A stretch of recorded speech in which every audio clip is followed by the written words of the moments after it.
All right, in this video I'm going to show the concept of spring back. In this case, the specific example is when bending tubing. You have to keep in mind that there is some spring back, meaning that metal has some memory, so it does come back to some extent to its original form. In this case, both of these tubes are being bent to match each other, and the ultimate bend of the top one is the same as the one on the bottom, but you can see under tension by the tubing bender, this one comes in this trajectory and this one comes here. So this one has a little less of an angle than the one that's still under tension.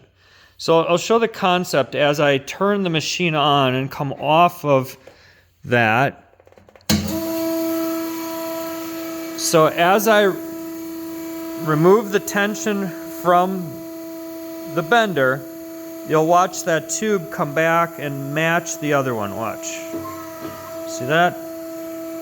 So in general, you just have to consider and calculate how much spring back you expect. Now, the best way to do that is to take a sacrificial piece of tubing of the same type and material and bend that, and you'll see how much spring back that has. Usually it's on the order of about 5-ish degrees.